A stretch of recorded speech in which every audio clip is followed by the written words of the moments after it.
Social media పోస్టుల వ్యవహారంలో YSRCP social media విభాగం పూర్వ ఇన్ఛార్జ్ సజ్జల భార్గవ్ రెడ్డిపై లుకౌట్ సర్క్యులర్ జారీ చేసిన వ్యవహారంలో కేంద్ర రాష్ట్ర ప్రభుత్వాలపై హైకోర్టు నిప్పులు చెరిగింది. ఎల్ఓసీ పేరుతో పిటిషనర్ను ఎందుకు వేధిస్తున్నారని ప్రశ్నించింది. కేసుల పేరుతో పౌరులను అనవసరంగా వేధింపులకు గురి చేస్తుంటే కోర్టులు చూస్తూ ఊరుకోవని స్పష్టం చేసింది. బాధితులు ఎవరు, ఏ పార్టీకి చెందిన వారు అన్న విషయాలతో సంబంధం లేకుండా తాము ప్రాథమిక హక్కులను కాపాడతామని స్పష్టం చేసింది. సోషల్ మీడియా పోస్టుల వ్యవహారంలో సిఐడి అదనపు డీజీ, పలు జిల్లాల ఎస్పీల ప్రోద్బలంతో ఇమిగ్రేషన్ అధికారులు జారీ చేసిన ఎల్ఓసీని చట్టవిరుద్ధంగా ప్రకటించి రద్దు చేయాలని కోరుతూ సజ్జల భార్గవ్ రెడ్డి గత నెలలో హైకోర్టులో పిటిషన్ దాఖలు చేశారు.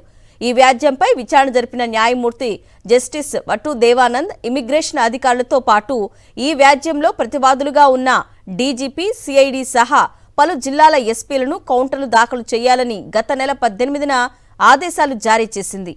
అయితే తాజాగా ఈ పిటిషన్పై విచారణ జరిపిన జస్టిస్ దేవానంద్ అన్నమయ్య జిల్లా ఎస్పీ, సిఐడి ఎస్పీ మినహా మరెవరూ కౌంటర్ దాఖలు చేయకపోవడంపై తీవ్ర ఆగ్రహం వ్యక్తం చేశారు. ఎల్ఓసీ కోరింది ఎవరు, ఎందుకు కోరారు, ఏ కేసులో కోరారు అన్న విషయాలను తెలుసుకునేందుకు కౌంటర్లు దాఖలు చేయాలని ఆదేశిస్తే ఇప్పటి వరకు పట్టించుకోకుండా ధిక్కార స్వరం వినిపిస్తున్నారని ఆక్షేపించారు. కోర్టులంటే లెక్కలేని తనం అంటూ తీవ్ర స్థాయిలో ఫైర్ అయ్యారు. దీనికి ముగింపు పలికే సమయం వచ్చిందన్నారు న్యాయమూర్తి. ఇక కౌంటర్ల దాఖలకు చివరి అవకాశంగా వారం గడువు ఇచ్చారు. లేదంటే డీజీపీ, ఎస్పీలు కోర్టు ముందు హాజరు కావాల్సిందేనని స్పష్టం చేశారు.